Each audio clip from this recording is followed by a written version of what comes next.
Hi, my name's Rob. Welcome to my channel, Our Amazing Woodwork. In our videos we'll try and share with you tips and tricks of new things that we learn along the way on anything to do with woodwork. Follow along with us. We upload videos on Fridays twice a month. Hey everyone, it's 5:15 on the 1st of March. So last week we noticed that at work a large piece of tree from the neighbour's property had fallen down and smashed their fence, and today a guy came and he cut the tree up, and he did me a big favour because I asked him if he would cut a large section of it up and cut it in half for me. So I've got this log which is 400mm in diameter, 400mm high, and he's cut it through the pith, and so this is 220 and the other bit is about 250. So I'm not going to have time to do anything with it now, but eventually I'm going to probably cut 2 inches off of there so it comes back from the pith, cut a base on it, and then cut it round and turn it wet, and the same with this, but probably another day. This will be later, so it should be quite exciting. So what I'm going to do now is get some duct tape and a knife and just tape the ends up to stop them drying out and cracking, so hopefully then they'll last longer. This one I will try and store somewhere dry, and this one hopefully will be the first one I turn.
So this is a log of red oak, or half a log, that I got earlier in the week.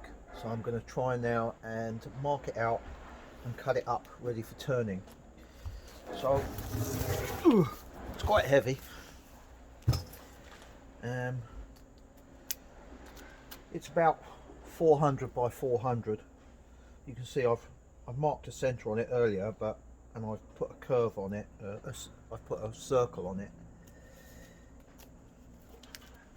But this is very close to the pith, so this bowl will want to try and crack. So what I really need to do is cut a couple of inches off of here and then cut a piece off the back, and that will make it shallower, but it will also make it more stable.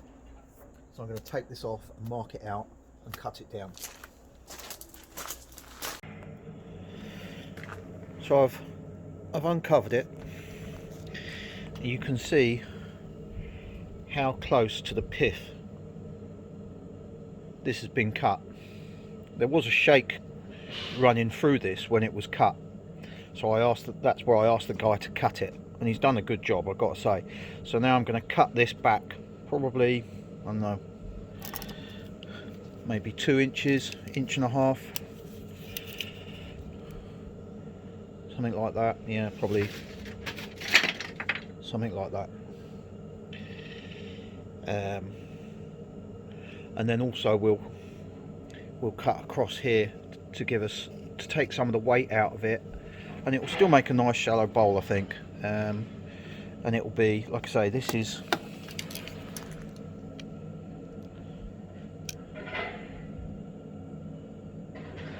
that's 175, so that's what, nearly 7 inches, so that's 14 inches.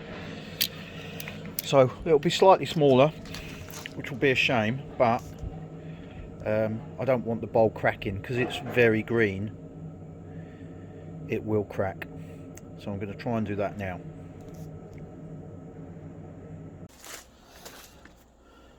Okay, so I've marked that up. So this will have a depth of just over 4 inches. So I'm going to try and cut this down now with my chainsaw, both sides.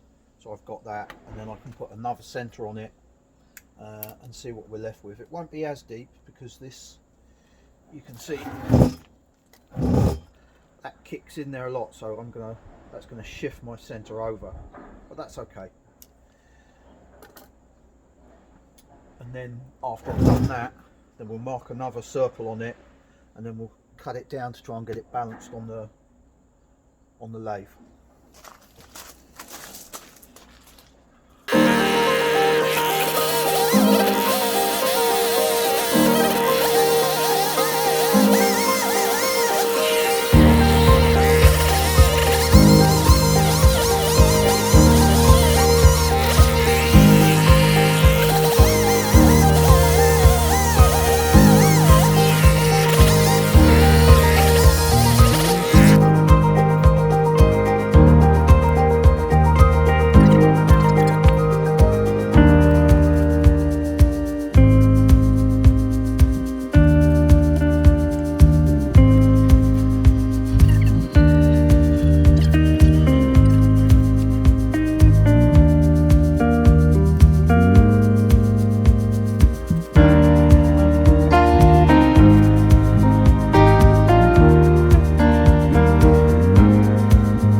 So I'm going to mount this on this ring, which I think is the most secure way of doing it, and then I'll put the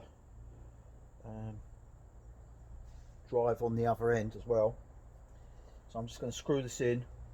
So you don't use drywall screws for this, just use normal screws which are softer, they won't snap, so the thing won't come and fly off and hit you in the face.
Right, so it's all ready to go. I'm going to start it up now. It's going to have a bit of wobble, I think, because it's quite a lump, even though I've tried to balance it up as much as possible. So what I'm going to do is balance it up as much as I can to get some of the wobble out before I start filming.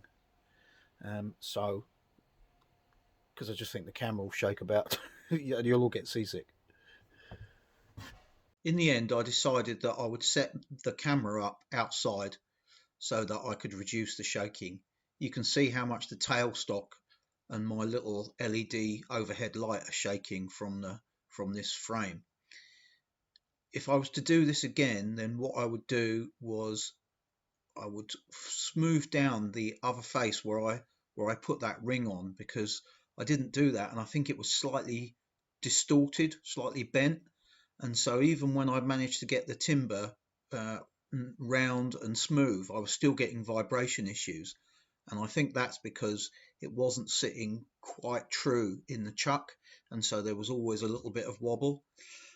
So I would smooth the face off before I put the ring on again next time.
So I've got it roughed out quite a bit now, and I've moved the camera inside, but you can still see that there's quite a bit of wobble.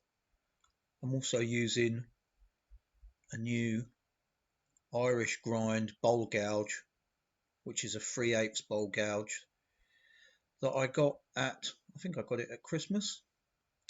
I made a handle for it, so I'm still getting used to that. There's still a technique that to it that I don't quite have. So that's a work in progress. So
that's the sapwood, and that stayed with me throughout that turn. And that I lost it on one side where I'd got an offset, but I still managed to keep it, and on the finished item it came out quite well. So hopefully that won't shrink back ridiculously and fall off, which will look a bit silly.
Here I'm starting to mark out the tenon that I want to put on. Now, because it's a really wide bowl, I didn't want to have the tenon sticking below the rim of it, so I wanted the tenon to be recessed so that the actual bowl would have a much bigger footprint in contact with the surface it was standing on, and that would make it more stable.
So I started sanding it, and one thing that I noticed is whether this is, I'm guessing this is a characteristic of it being green wood, is it really clogged up your sandpaper, and I'm trying to rub the paper together there to get some of the gunk out from inside it.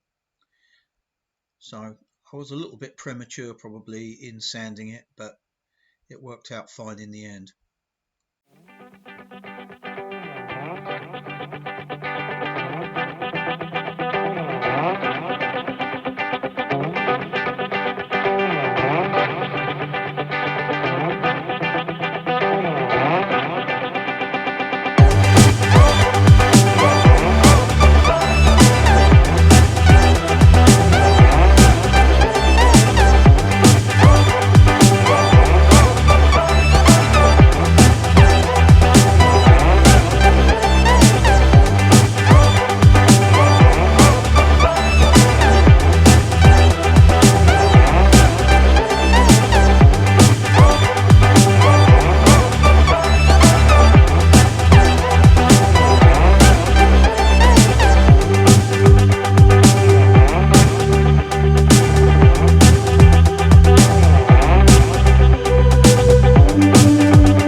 So I haven't quite finished sanding it here, but it's a good chance to show you some of the features on the bowl.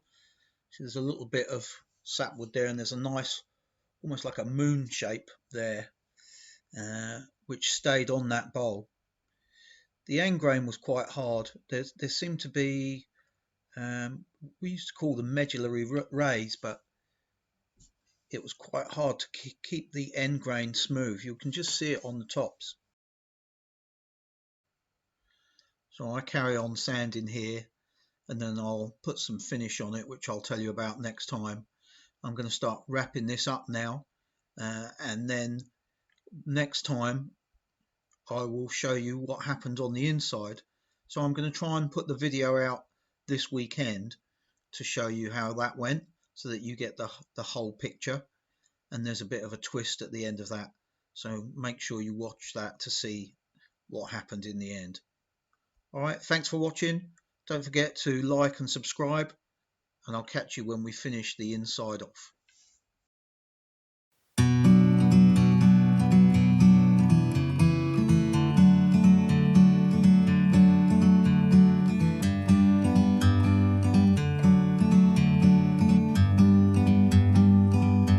Like a bird on a tree, I'm just sitting here. I got time,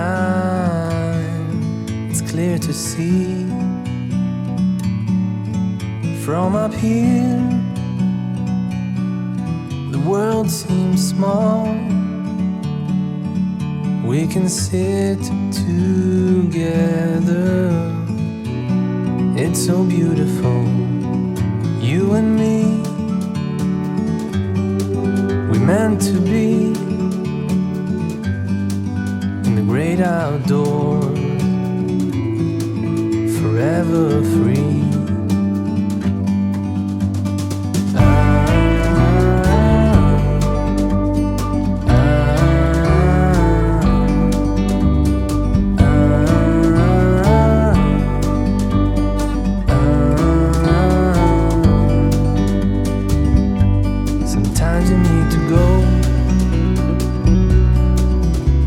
a step back to see the truth around you. From a distance you can tell